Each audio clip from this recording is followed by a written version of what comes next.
Thank you, Ambassador Okelik, distinguished guests. I feel very privileged for having the opportunity to address such a distinguished audience this afternoon. And I think I'm having a great visit to Ireland, a country that is supporting my portfolio, Turkey's ambitions to become a part of the European Union. And I think this is a timely visit. I had a great time meeting the foreign minister. I enjoyed a very lengthy discussion and working lunch with the European minister. My visit to the Parliament was also a very important and memorable one, because when I was greeted and recognized, not only the Taoiseach, but also all opposition leaders applauded. So I could see that Turkey could be a unifying factor here in Ireland as well. Overall, Turks feel very close to people of Ireland. Our relations go back to the 16th century, and in history there are no negative periods. We really have been there for each other at difficult times. And since the beginning of our negotiations, Ireland has always been very objective, fair, straightforward, but overall favorable supporter of Turkish-EU negotiations. It's amazing that when the deal was established, around the same time Turkish Grand National Assembly was established, the two parliaments had exchanges back in the 1920s. As two young legislative branches of respective governments, they were having consultative visits and talks and exchange of ideas. And we're continuing the same tradition. We had a very lively exchange of ideas this morning. Turkish embassy in Dublin was established back in 1973, and it was the 18th embassy here in Dublin when it was established. And today, we feel even closer. Our trade volume has almost reached $2 billion, and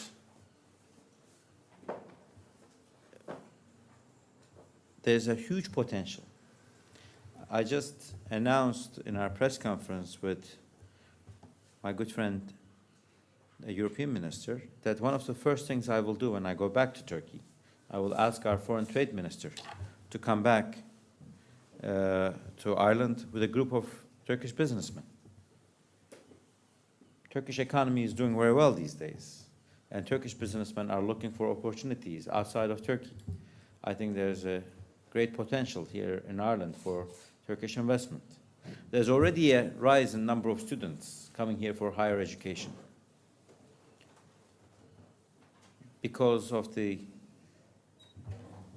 flexibility in the visa, student visa applications. Turkish students have chosen Ireland as a country to come and conduct their higher education. Of course, Ireland went through this process and understands, as Ambassador just mentioned, what it means to become a member of EU. What he just said is actually what I keep on saying back home in Turkey. Because in Turkey, I also have constituents and different segments of the society that have suspicions about Turkey's aspirations to join EU. Will it really be good for us? Even people fear, could EU make us less prosperous? Could it increase tensions in the country? But Ireland is a very important example for Turkey to analyze. As Ireland has progressed, its democracy, its human rights standards,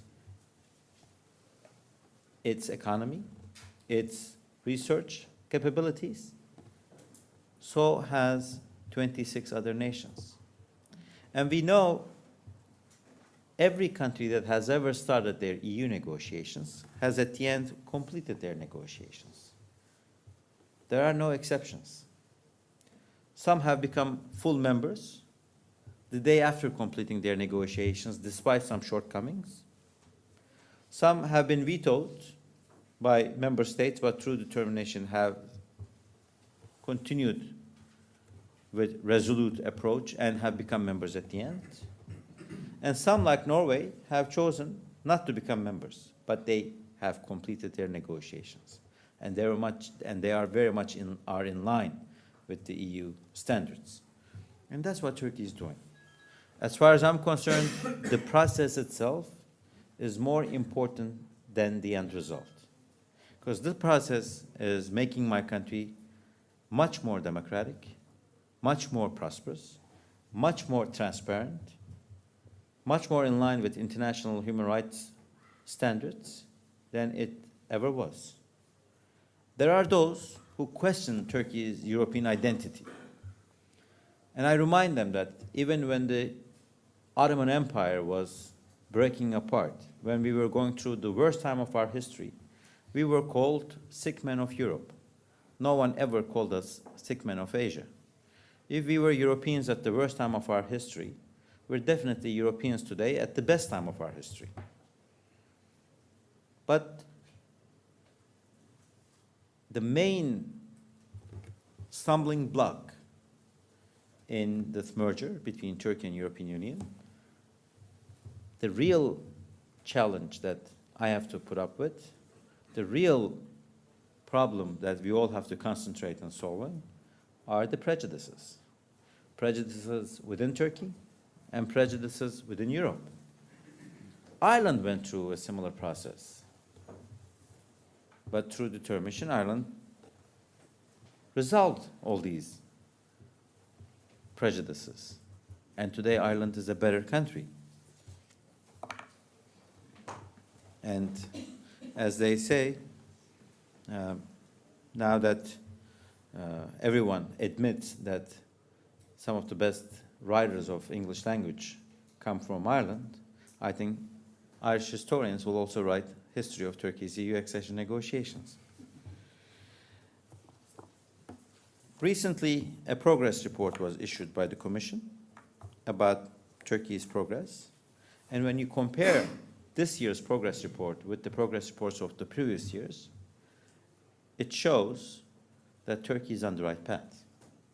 I'm not claiming that Turkey is perfect in every manner and we have resolved all the issues, but compared to the past when they would publish lists of unsolved murder cases, lists of torture cases, lists of journalists, politicians, academicians who have been arrested because of their ideas, this year's report is much better than last year's report. And last year's report was much better than the previous year's report. So we are working towards that perfection. But to be honest, if the Commission was preparing progress reports on some of the member states, I'm not sure if their report cards would be as good as ours. Turkey is going through major transformation project in its approach to becoming a member of the EU. The Commission's report, the progress report, outlines some of the positive aspects, but it also raises some of the expectations, which is only normal. I consider these progress reports to be an X-ray of a country. Sometimes when you have an X-ray taken, it shows some of the cracks. Sometimes it doesn't. Sometimes you need more than an X-ray. Sometimes you need to have an MRI in addition to an X-ray.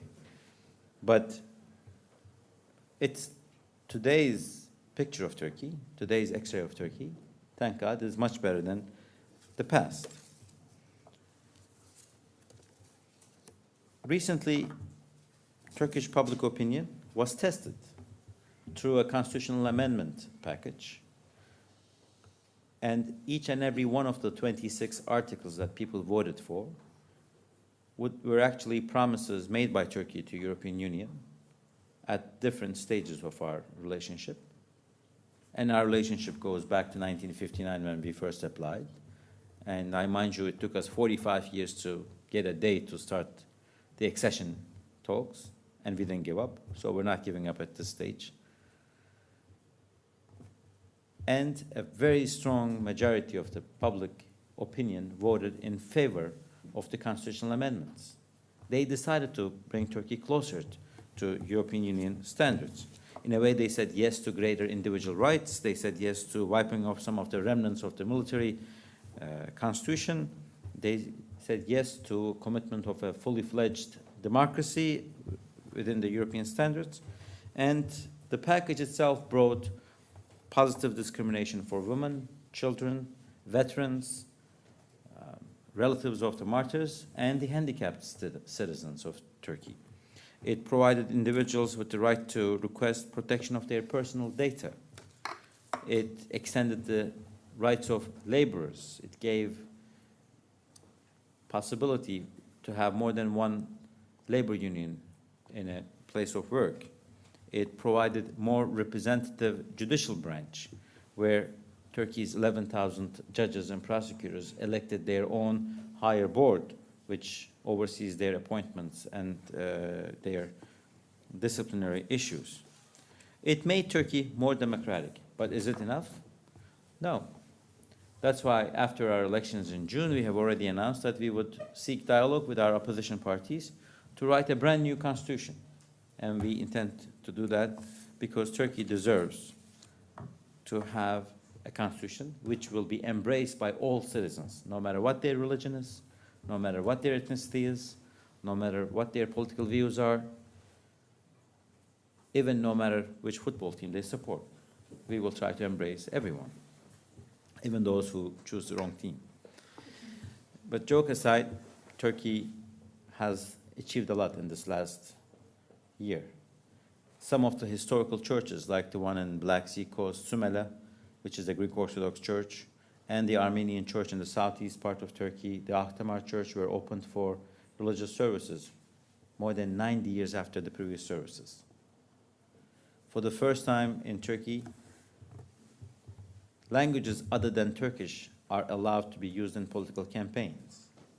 Now, candidates can go and actually campaign in Kurdish and in other languages, ethnic languages, whichever language they would like to choose.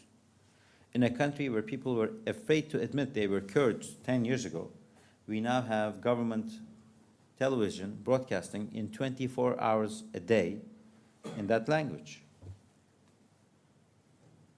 Things are changing in Turkey. Turkey is not Turkey of 50 years ago, where there was a military coup and a prime minister was executed with 2 of his ministers. Turkey is not Turkey of 30 years ago, where books of Kafka and Dostoevsky were collected and burned with allegations that they were provoking communism. Turkey is not Turkey of 10 years ago, where mayor of Istanbul was imprisoned for reciting a poem, which was in the textbooks. That mayor happens to be our prime minister today, and that city is culture capital of Europe for year 2010. Things change, and the European Union goal is the most important external motivator behind these changes for the better. That's why I've always considered EU to be our dietitian. We all know in order to lead a healthy life, we have to watch what we eat and we need to exercise regularly. But it's always more attractive to eat ice cream lying on a couch in front of your television set than being on a treadmill exercising. It takes a dietitian, a doctor, to warn you and tell you the good thing is to be on the treadmill.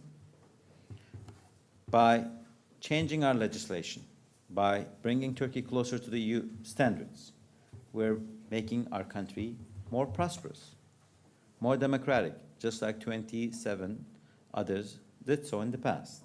So we will continue doing it. But is the dietitian always fair? No, this dietitian has treated some other clients much better. No country had to wait for 45 years just to get a date. No country was in a situation where 17 of the 33 chapters were blocked politically with reasons that had nothing to do with the merits of those chapters. That is why we see a lot of frustration in Turkey, because we're not being treated equally. We are a very young nation. The median age in Turkey is 28, when the median age throughout Europe is 42. So in the long term, Turkey will be a very important asset to resolve the aging of the workforce problem of European Union. Turkey is also very crucial for energy resources of Europe. 70% of the energy resources Europe needs are around Turkey's borders. Turkey has grown by, the economy of Turkey has grown by 11% in the first half of this year. Within 3 hours of flying from Turkey, European companies can reach 1.5 billion consumers that are willing, ready, and able to use their products and services. Turkey happens to have the mightiest, the largest military in Europe. With all these advantages, being in a situation where our negotiations are being forced by some member states to go slow creates a frustration. That's why we need countries like Ireland to be more vocal and continue their support for the right thing. Because Turkey's membership to the EU would be the crown of the grandest peace project of the history of mankind. I sometimes joke with my French colleague, the French Minister for European Affairs, who has recently been appointed as the new Minister for Foreign Trade, Pierre Lelouch. I ask him, Pierre, if you can digest to live with the Brits, why do you have a problem living with us? None of our wars in history were as bloody as your wars among yourselves. Turkey would be the crown of that peace project. That is why we have to focus on the process. Yes, there will be difficulties, but we will continue to do the right thing, bring Turkey and Europe closer. At a time when some countries in Europe are trying to evacuate people of Roma origin, this past year we had a meeting where 20,000 Turkish citizens of Roma origin were embraced by our Prime Minister, and he apologized in public for having ignored their problems and announced launching of new housing projects for them. There was a case regarding an Armenian citizen who was executed,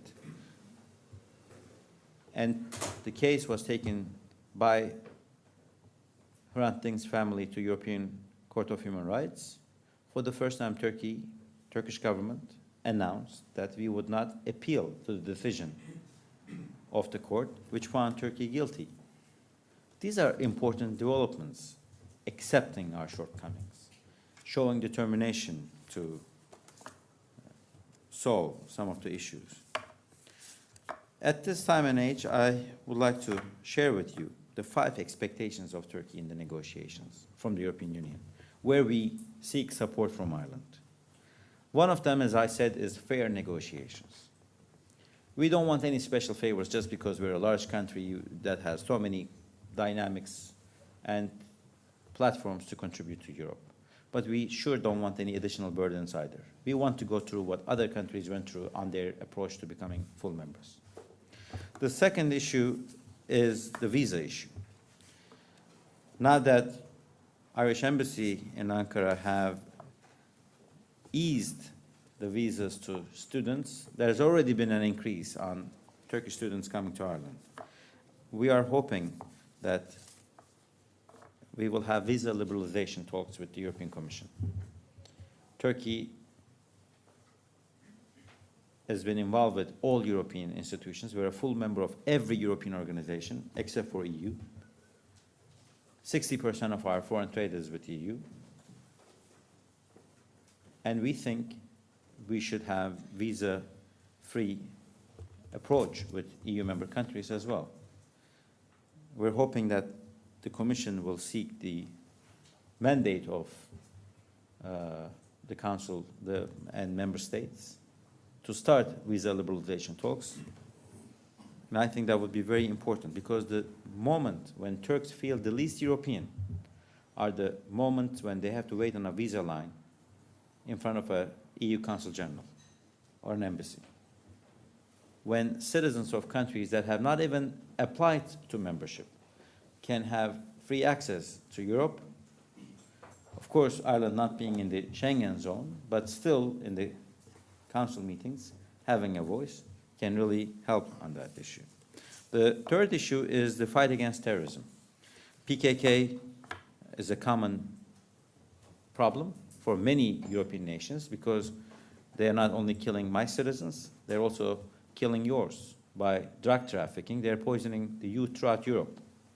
They are the largest drug trafficking scheme on the continent right now. We all have to deal with this problem together, and we need to show serious commitment by the part of our European allies in the fight against PKK. When we went to the southeast predominant Kurdish city of Van with EU ambassadors, and Ambassador Russell was with us, there was an attack on our soldiers, and 11 Turkish soldiers were killed. And EU ambassadors joined me in attending the funeral. That was so much welcomed by the Turkish public opinion, because that was symbolic, but also a real gesture towards sharing our pain. And when some of the spouses of the ambassadors had tears, I could really see that they understood what we were trying to say, because this is a problem. It's a problem that requires international cooperation. The fourth issue is the issue on Cyprus. Cyprus is a beautiful island in the Mediterranean. Turkey would like to see a reunited Cyprus with political equality, as called for Secretary General of the United Nations. That is why we have taken so many steps since 2002 in our attempts to resolve this problem. It's not fair to Cyprus, it's not fair to Turkey, that some of the large founding member states of Europe are hiding behind Cyprus. Right now, the two leaders of the island, President Christofias and President Erdoğan, are on their way to New York to talk with the Secretary General. I'm hoping that they would not miss the opportunity. It's high time for solution. But it takes two to tango. One of those leaders, President Christofias, was forced by his opposition to promise that he would not make a compromise in New York. That's not the attitude to go to resolve a crisis. That's not the way to have a settlement. Both sides have to have compromises. Both sides have to give in for a solution to come about in a problem that's been going on for 4 or 5 decades already. And we're hoping Ireland would be a source of inspiration as an island country to Cyprus as well. Ireland had its own conflicts. Ireland had its own disputes. Ireland had its own difficulties, but Ireland resolved them. Hopefully will Cyprus. There was a council decision back in April 26, 2004, to put an end to the isolation of northern Cyprus, 2 days after the Annan plan voting on the island. But of the 27 member countries, only one member state has implemented that council decision. Only one EU member state has direct trade with northern Cyprus. Citizens of only one member state can have very easy travel access to northern Cyprus. And that single state is southern Cyprus. When Greek Cypriots can easily trade with North, when they can easily travel to North, the fact that they don't allow other member states to have the same privilege is hypocrisy in the simplest terms. So we're calling on member states to implement their own decision. If direct trade starts with Northern Cyprus, if Aer Lingus or any other European airline decides to fly to Ercan Airport, Turkey would be more than ready and happy to open her ports, reopen her ports to Greek Cypriot vessels and planes.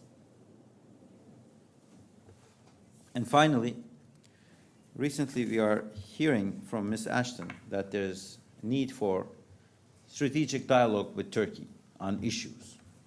Well, the strategic dialogue takes place in the council meetings. Until Bulgaria and Romania became members, candidate countries were invited to the council summits.